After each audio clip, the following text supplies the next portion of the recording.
Okay, 7:37 is the time. Where is she? I don't even see her. You get smaller every day, Jane Pauley. I can't find you. A week-long look at the new Indiana Jones movie this morning turns to co-star Sean Connery. Our man in Hollywood, Jim Brown, went over to southern Spain to catch up with Connery, who's made a smooth transition from James Bond to Indy's father. Our situation has not improved. Dad! Junior! The choice of Sean Connery to play Indiana Jones' father in the latest adventure of the popular movie character is about as perfect a piece of casting as can be. The quest for the Grail is not archaeology. It's a race against evil. Germany has declared war on the Jones boys. Like Connery's Oscar-winning portrayal of a seasoned street cop in The Untouchables, Indy's father is also a perfect blending of actor and role.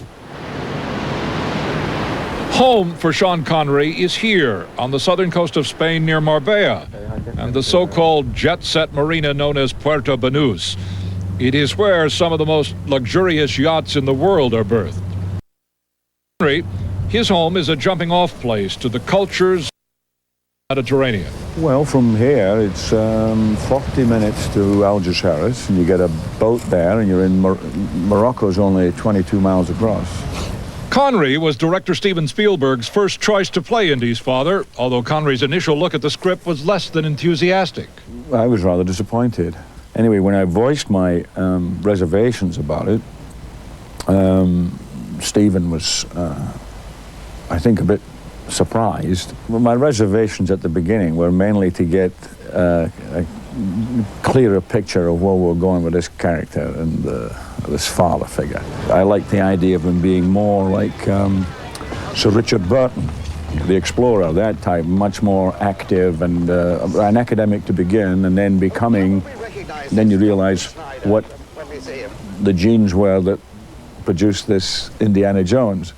And so you get the mixture of the action man with the academic, but still very much a Victorian father. The fort's on fire. He's got scale, and that's what I think that captures an audience for this kind of story, and that's what the Bond films had too. The father of Indiana Jones in some way could be a Bondian character because of they're always in terrible situations. They always have to be resolved with some inventive, humorous action. That's the only solution they ever have, whether it's jumping into a plane and the guy says he can fly one, he doesn't know how to land it, you know. Yeah, it's very Bondian. Harrison Ford and director Steven Spielberg have known each other for years in the so-called Hollywood film community, and Last Crusade is their third outing as star and director. But it is Sean Connery's first movie with either man. In fact, he only met the pair just before shooting began.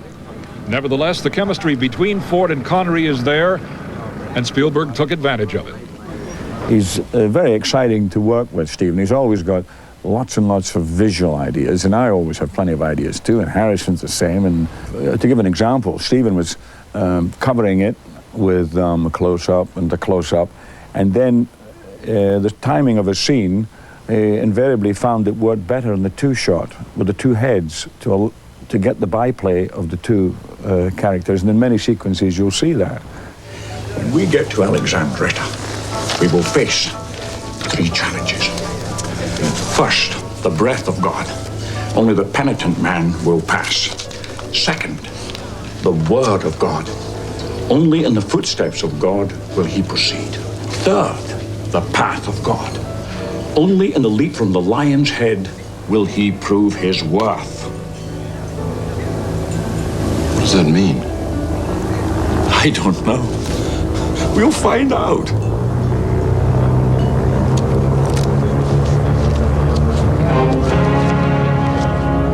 We're turning around. They're taking us back to Germany. I think the essence of the film for me is the pleasure. And you know, as well as I do, the greatest pleasure is when a film, the whole team is working, and then what you're all trying to do works. Those people are trying to kill us. I know, Dad! It's a new experience for me. Happens to me all the time. Tomorrow, Steven Spielberg, who says this is his last Indy. For today, Jim Brown, NBC News, Hollywood. Brian's back in a moment with a couple of football heroes who got more out of the game than most. After a message.